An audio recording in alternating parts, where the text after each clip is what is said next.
Hello students, welcome to science class. हम science में पढ़ रहे थे चैप्टर 3 जेनेटिक्स। जेनेटिक्स में हम पढ़ रहे थे मेंडल के वंशागति के नियम, और वंशागति के नियमों में हमने मेंडल का प्रथम नियम व द्वितीय नियम का अध्ययन कर लिया था। आज हम पढ़ेंगे मेंडल का तृतीय नियम, स्वतंत्र अवयवन का नियम। मेंडल ने इस नियम का प्रतिपादन द्विसंकर संकरण तथा आगे के संकरण प्रयोगों के परिणामों के आधार पर किया। इस नियम के अनुसार जब दो या दो से अधिक जोड़ी विपरीत लक्षणों वाले जनकों के बीच क्रॉस कराया जाता है तो सभी लक्षणों की वंशागति स्वतंत्र रूप से होती है।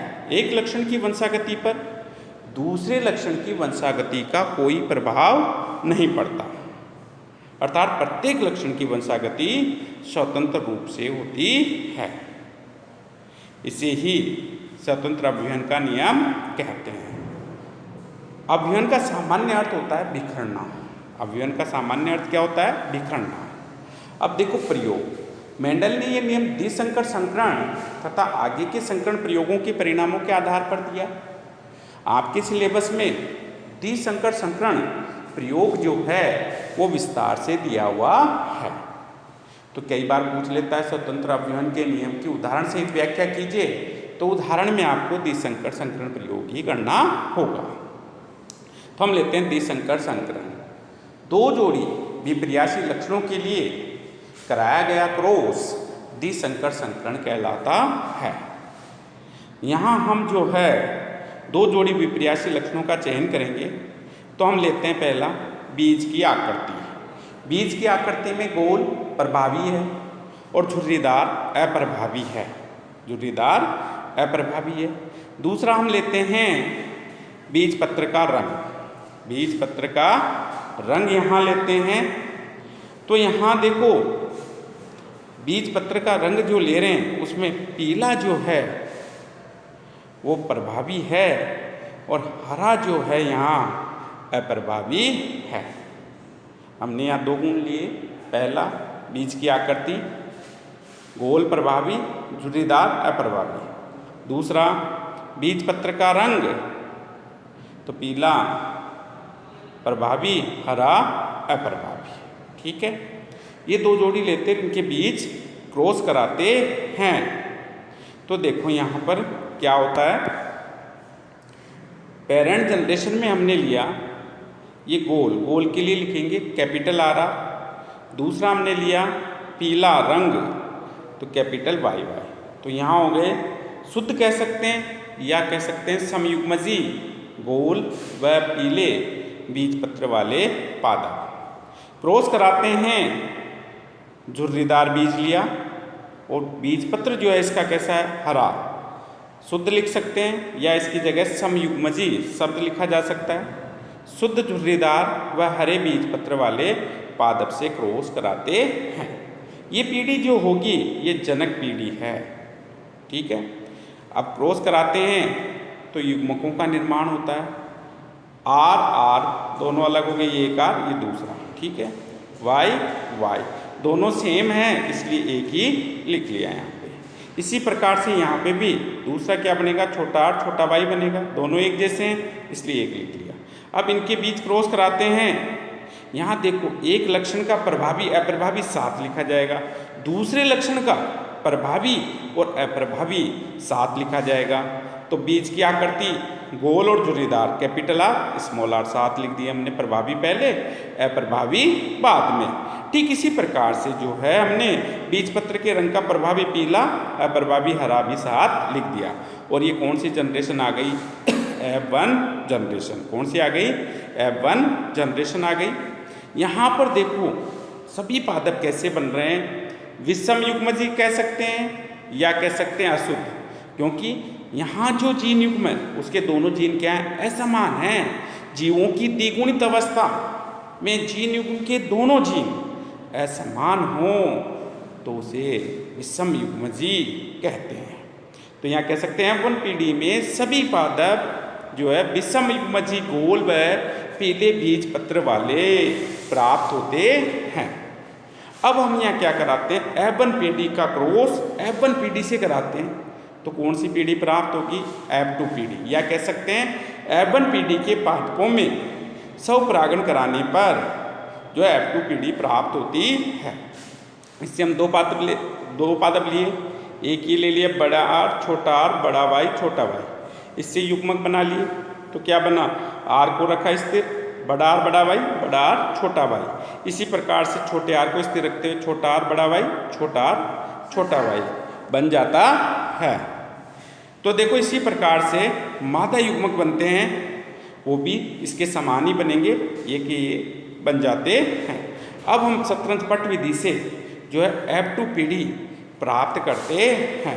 एक तरफ नर युग्मक बनते हैं, दूसरी तरफ मादा युग्मक लेते हैं। तो ये नर युग्मक ले लिए और इधर क्या ले लिया? मादा युग्मक। बड़ा आर बड़ा वाई बड़ा आर छोटा वाई छोटा आर बड़ा वाई छोटा आर छोटा वाई। ठीक ऐसे ही इस तरफ लिख लिया। अब इसका क्रॉस इससे कराते हैं और यहाँ लिख लेते हैं। आर दोनों बड़े हो गए, वाई दोनों बड़े आ गए। फिर इसका क्रॉस इससे करा के यहाँ लिख लेते हैं। आर दोनों बड़े, वाई बड़ा छोटा। इसका क्रॉस इससे करा के यहाँ लिख लेते हैं। आर बड़ा छोटा, वाई दोनों बड़े। इसका क्रॉस करा के यहाँ लिखते हैं।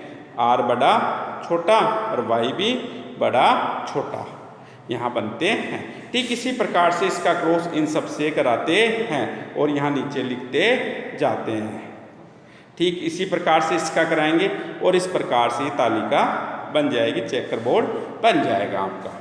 अब देखो इसमें पीले तो कौन से दिखाई देंगे और गोल कौन से दिखाई देंगे, हरे कौन से होंगे, झुर्रीदार कौन से होंगे। तो देखो गोल के लिए होने के दो तरीके, दोनों आर बड़े हों तो गोल होगा, एक आर बड़ा हो तो भी गोल होगा।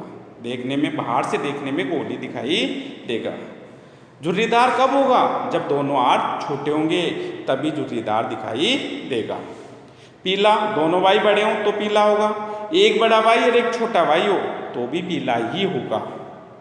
हरा कब दिखाई देगा? जब दोनों वाई छोटे हों तब हरा दिखाई देगा। तो इस प्रकार से देखो ये बड़ा आर बड़ा वाई इधर सब में गया है तो इस लाइन के सभी कैसे होंगे? गोल व पीले। ये बड़ा आर बड़ा वाई इधर सब में आया है तो इस लाइन के भी सभी क्या होंगे? गोल व पीले। दोनों आर बड़े आ गए गोल, दोनों वाई छोटे हैं हरा हो गया। एक आर बड़ा एक छोटा गोल, एक वाई बड़ा छोटा पीला हो गया। एक आर आ गया बड़ा तो गोल, वाई दोनों छोटे हैं हरा। एक आर बड़ा आ गया गोल, एक वाई बड़ा आ गया पीला। दोनों वाई बड़े हों या एक बड़ा हो तो पीला ही होगा दोनों स्थिति में। लेकिन हरा कब होगा? जब दोनों वाई छोटे हों। दोनों आर छोटे हैं तो ये झुर्रीदार हो गया। दोनों वाई बड़े पीला, दोनों आर छोटे हैं झुर्रीदार, एक वाई बड़ा एक छोटा पीला। ठीक है, इसी प्रकार से यहाँ ये पौधे हमें प्राप्त होते हैं। तो अब देखो यहाँ पर दो तरह के अनुपात हमें यहाँ निकालने होंगे। एक अनुपात होगा आपके लक्षण पर रूप, फिनोटाइप। क्या होगा? फिनोटाइप। लक्षण पर रूप में क्या देखा जाता है? जीवों की बाहरी संरचना देखी जाती है। भाई बाहर से देखने पर पादप कैसा दिखाई दे रहा है वो लिखा जाता है फिनोटाइप, या कह सकते हैं लक्षण पर रूप।